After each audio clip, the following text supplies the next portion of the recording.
call for a remote learning option continues around the city as parents, educators, and students rallied out in Coney Island, citing health and safety concerns in schools. News 12's Hannah Klieger is in Coney Island tonight with more details. Hannah.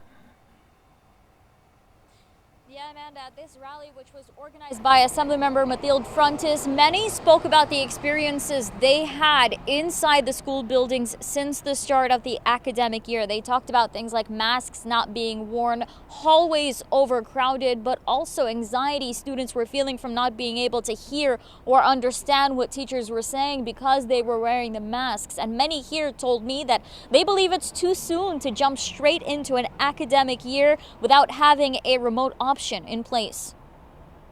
Our health is under attack. What do we do? Stand up, fight back. It's something many parents and teachers have been asking for weeks. I could smell people's armpits.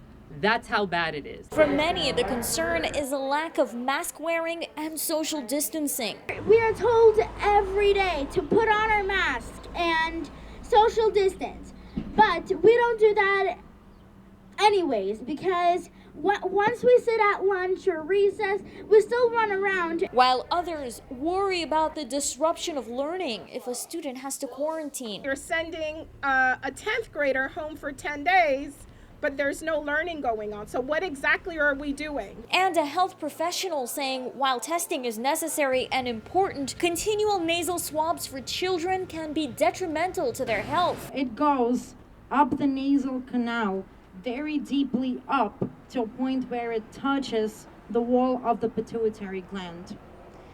I have actually seen patients, adults, who had their pituitary fluid leak out. When we reached out to the DOE about this issue today, a spokesperson gave us a very similar answer to one they gave us last week, saying that they've taken multiple steps to ensure safety, that schools are safe due to masks and ventilation when social distancing is not possible. A spokesperson told us in a statement in part, "We opened our schools safely this year with universal mask usage, increased ventilation and air purifiers, and by repurposing space, hiring additional staff, staggering student schedules, and using outside space." And many out here saying they don't want to go back to fully remote, but they do think that remote plans should be in place in case a student has to stay home to quarantine or if parents don't feel comfortable sending their kids back. Now, it is important to note the DOE does have remote plans in place in case of a full school or classroom closure or for weather reasons. In Coney Island and Brooklyn, Hannah Klieger, News 12.